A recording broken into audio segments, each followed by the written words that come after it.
Bueno, seguimos. Vamos a ver la parte de TIVA que había quedado pendiente la vez anterior, ¿sí?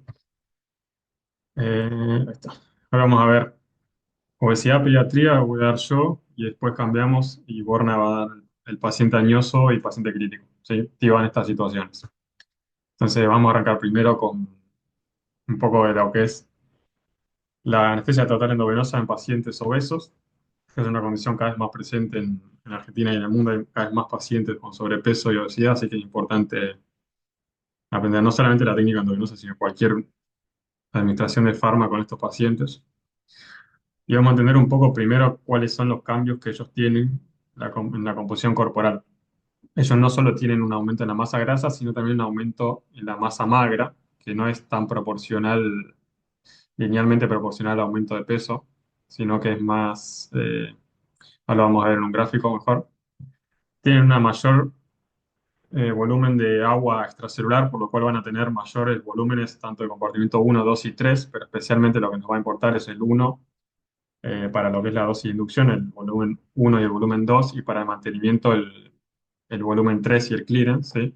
Que van a tener mayor gasto cardíaco por lo mismo, por una mayor tasa metabólica y un mayor V1.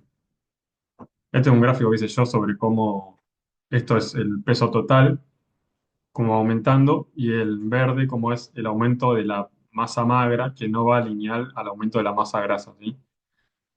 Que más o menos habíamos visto algo en la clase anterior. Esto es el peso magro, que hay varias fórmulas y cada modelo tiene una fórmula diferente para calcularlo. Habíamos visto la fórmula de James, que la usaba Schneider. La usaba Schneider a la fórmula de James, y el modelo de Minto también, que les daba, alteraba los parámetros de infusiones en pacientes hiperobesos. Y después hay otras dos fórmulas, que es la de Yamahastian, que la usa Minto, una especie de Minto modificado, y el salami, que se usa en el Level, tanto para propofol como para el fentanilo, que no tienen, ninguna de las dos tiene la paradoja que tiene James, ¿sí? Acá está más o menos lo que había dicho, como es los cambios farmacocinéticos de los obesos, que aumenta el compartimiento de B1, de B2, de B3, y aumenta también el clearance. Entonces, si me aumenta B1, B2, las dosis de inducción que yo voy a requerir en un paciente obeso van a ser mayores, y si aumenta B3 y el clearance de las drogas, las dosis que yo requiero para hacer un mantenimiento, sobre todo fármacos lipofílicos, van a ser más grandes. Eso a grandes rasgos. Ahora, eso no va proporcional con el peso del paciente, porque no es que va todo, no aumenta toda forma lineal con el peso, sino que aumenta en forma alométrica. Por eso nos importa la masa magra.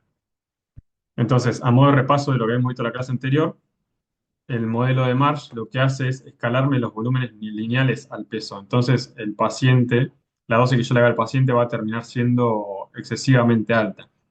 Y con Schneider, que tiene los B1 y los B3 fijos, en una inducción yo voy a infradosificar al paciente, y como en el mantenimiento me va a importar el clearance, y el clearance de Schneider está dado por la ecuación de James, que me va a dar una fórmula paradójica, Schneider terminaba infradosificando en los mantenimientos. Entonces, a partir de ahí se hicieron varios estudios que evalúan todos estos modelos, el Level Marsh Schneider, con el peso real, y el que mejor se encontraba, el que mejor sesgo y error absoluto tenía era el Level. Marsh y Snyder, como habíamos visto antes, no. Pero lo que se hizo es aplicar Marsh y Snyder con el peso ajustado por la fórmula de Servim. Y acá hay algunos estudios, como por ejemplo este, que ven que tiene o sea, tiene poco sesgo y poco error absoluto.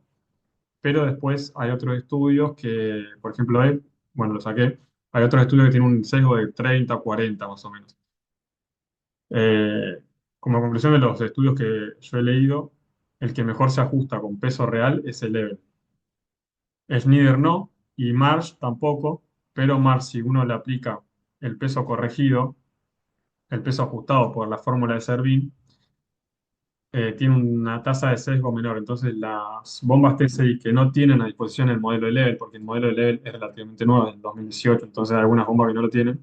Si nosotros no contamos con eso, podemos mentirle a la bomba y hacerle el peso ajustado, ponerle como si ese fuera el peso del paciente y usar margen, ¿sí? Pero siempre se recomienda en los pacientes titular, y si tenemos el neuromonitoreo, usarlo.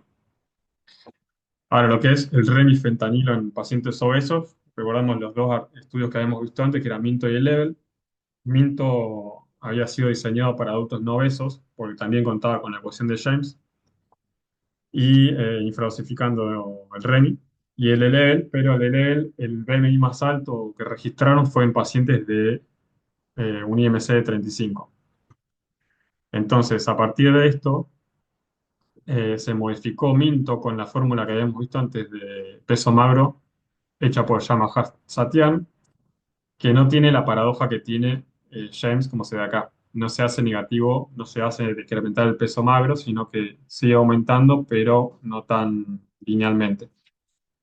Y lo que ven es que sin aplicar, perdón, aplicando James, el error es muy alto. Y aplicando esta fórmula, el error, el sesgo es menor. Y si van a la aplicación adictiva, ven que se puede usar Minto con esta fórmula y es más aplicable a los pacientes obesos. De todas formas, este artículo es con muy pocos pacientes, usaron 15 pacientes obesos. Bueno, a partir de todos estos estudios surge el modelo de Kim. El modelo de Kim eh, viene a ser como el de Level de remifentanilo. Vemos junta una gran cantidad gran cantidad de artículos previos y gran cantidad de población con un amplio rango de edades, amplio rango de pesos, etcétera. Pero lo más importante es que agarra bastantes poblaciones obesas, un IMC de muy alto rango. Y lo que ven es que el peso total, no solamente la edad y la masa magra, como decía Minto, son importantes, sino que el peso total también es importante de forma alométrica, importante tanto para la inducción como para el clearance. Y esto lo tiene en cuenta en estas dos fórmulas, ¿sí? Además de, como vemos acá, la edad y la masa magra. Entonces, al tener en cuenta el peso total de forma alométrica, me va a dar menores sesgos y menores errores absolutos, como se ve acá en pacientes obesos. ¿Sí? La diferencia entre este estudio, que es el estudio de Kim, que da un sesgo de 7, acordémonos que hasta 20 era aceptable. En cambio, por ejemplo, Minto me da un error sesgo 37. ¿Sí? Y no solo es útil para los pacientes obesos, sino que es útil para todos los pacientes, para los que no son obesos, para ancianos y para jóvenes también. En cambio, Minto es útil para todos, menos para los que tienen un BMI de 35. La limitante que tiene el modelo de Kim es que no incluyó un componente farmacodinámico y no incluyó pacientes pediátricos. Pero como la farmacodinámica de remifentanilo está bien estudiada, el modelo se agarra de que no es del todo necesario asociarlo a la farmacodinámica, sino que con un modelo farmacocinético alcanza. Y si van a la aplicación adictiva lo que hace es ponerle laqueo que se vio de remifentanilo en el estudio de Level. ¿Sí?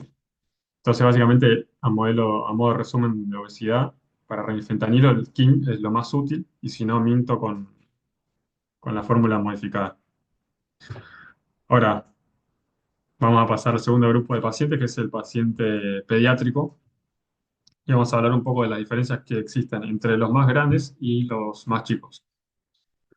A grandes rasgos, hay una variabilidad interindividual mucho mayor que en los adultos, sobre todo en los nenes que son menores de 2 o 3 años. Ahí la variabilidad es muy grande.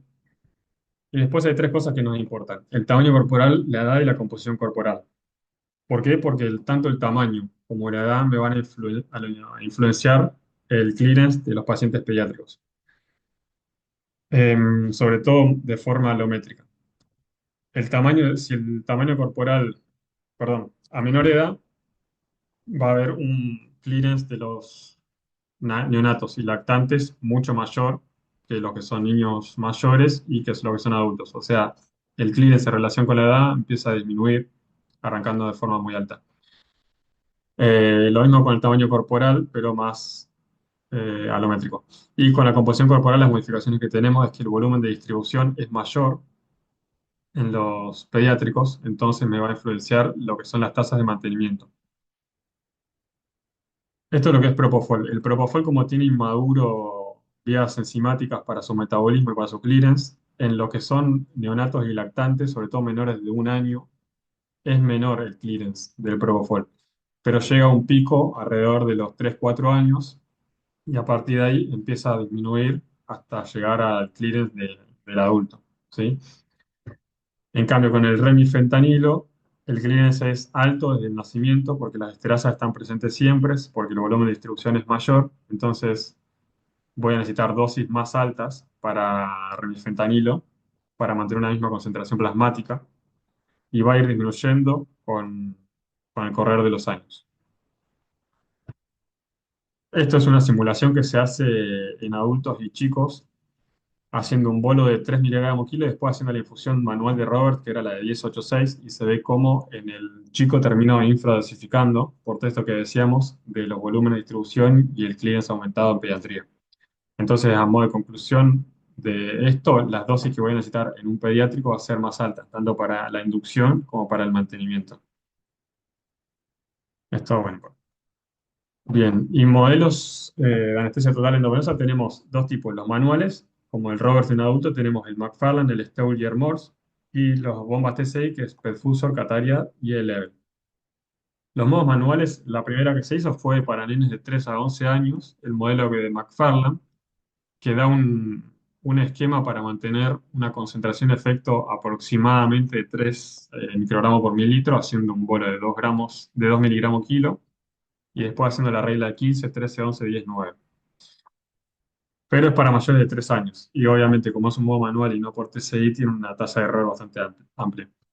Entonces, después se inventaron modelos manuales para niños menores de 3 años. Primero se hizo el modo STEUR, pero el modo STEUR daba mayor incidencia de efectos adversos de hipotensión y bradicardia y se modificó con el modo de Morse, ¿sí?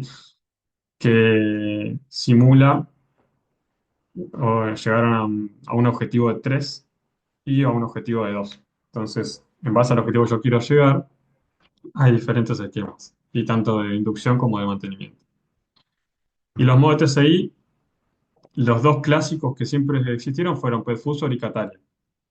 Perfusor se diseñó con pacientes de 1 a 15 años, mayores a 5 kilos, y Cataria se diseñó con pacientes de 3 a 15 años, mayores a 15 kilos, ¿sí? Así que no se puede usar con un rango menor de este peso. Y Perfusor usó todas las constantes fijas, salvo el clearance, y variables, y los volúmenes uno, 2 y 3 fueron variables dependiendo del peso, y el clearance dependiendo del peso, y en forma alométrica, lo cual esto es importante y es una diferencia que hace con Cataria, que Cataria no mete la alometría, entonces escala todo de forma lineal y termina en pacientes mayores, por ejemplo de 12, 13 años, termina sobredosificando en el mantenimiento. ¿Por qué? Porque no ajusta alométricamente. Y Perfusor también después tiene una particularidad que en cirugías mayores a 100 minutos empieza a infradosificar. Y después tenemos el modelo LEVE, que ya lo vimos en la clase anterior, que agarra pacientes a partir de 27 semanas, desde 600 gramos, y lo que tiene importante es que toma en cuenta la edad postmenstrual, la edad postconcepcional, perdón, para los que son menores de 5 a 6 meses, ¿sí? Este es un gráfico un dibujo de cómo es los tres modelos en pacientes de 2 meses, 1 año, 12 años y 15 años, y se ve como Cataria, que es el verde, termina sobredosificando porque toma los parámetros de forma lineal al peso. Bien, y esto es una tabla de resumen de qué esquemas manuales o modelos TSI se puede usar, depende del peso del paciente, ¿sí? Cuando son mayores a 5 kilos ya simula más un adulto, y cuando es mayor a 35 kilos, algo que no dije que es que Cataria ya empieza a perder un poco de utilidad por los gráficos que vimos recién, porque toma todo como lineal. Entonces sobredosifica y acá ya se empieza a usar Perfusor e incluso Snider, ¿sí? Bueno, y esto es último punto que vamos a ver hoy, es cómo hacer una transición de una inducción inhalatoria a una anestesia endovenosa a partir de un artículo que encontré, que lo que hacen es inducen con CEBO-al 8 a los pacientes pediátricos de 1 a 8 años y después le hacen dosis de inducción y mantenimiento de propofol de distintos esquemas para ver cuál es la dosificación ideal para que no caiga. Ellos no usan el BIS, usan otro que es el NI, que es similar. ¿Sí? Y lo que concluyen es que con un bolo de 1,5 miligramos kilo, no hay burst suppression, no hay supresión cerebral. Entonces, inducen al paciente con sevoflurana al 8. Cuando ponen la vía endovenosa, bajan el sebo, ahí hacen la infusión, el bolo de Propofol, y después siguen con una infusión manual, que es la infusión de McFarland, que era la de 15, 13, 11, esa que vimos, ¿sí? Y de esta forma no cae tanto el monitoreo, el neuromonitoreo del pediátrico. Lo que sí se vio que hay una mayor incidencia de hipotensión porque se suma el efecto hipotensivo de los dos fármacos, del sevoflurano y del propofol. Bien, Fran, ¿queréis seguir vos? ¿Alguna duda hasta acá?